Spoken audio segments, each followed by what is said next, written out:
तव्हांजी वॾी महिरबानी तव्हां मौक़ो पुछियो आहे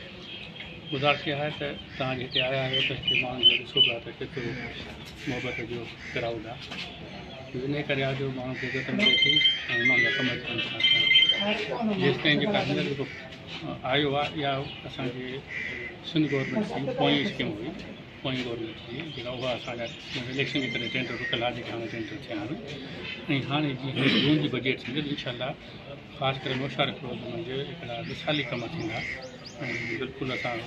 इन पोज़ीशन में चवण जी कंडीशन में आहियूं असां तमामु घणा कम कराए वेंदासीं मोरे में वक़्तु वक़्तनि कम थींदा रहिया आहिनि पर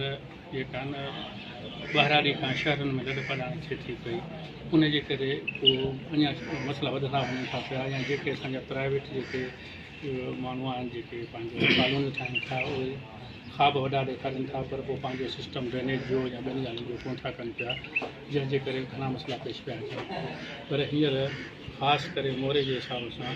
ड्रेनेज जो मोरो ऐं नौशार फिरोज़ नौशारे में साॻियो प्रॉब्लम आहे इहे असांजा आहिनि इनशाला हिन बजट में चङी ख़ातिर रक़म मिलंदी उन्हनि जी आहे त हुननि जो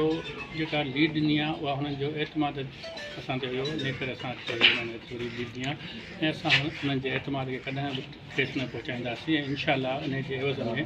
असां उहे कम कंदासीं जो सुभाणे वरी असां ॿी इलेक्शन में कदम मथे खणी हली सघूं हिकिड़ो रोड मंज़ूर करायो आहे जेको सॼे ज़िले खे शहरनि जो बाईपास कंदो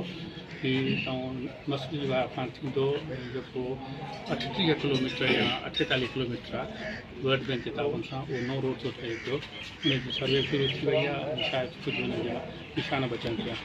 इहा बि तकड़ी जेका हिकिड़ी असांजे ज़िले खे वॾी हिकिड़ी स्कीम मिली आहे उहा रही आहे ऐं ॿिए बि काफ़ी स्कीमूं जेके असांजा डिस्क्लोज़ नथा कयूं छो जो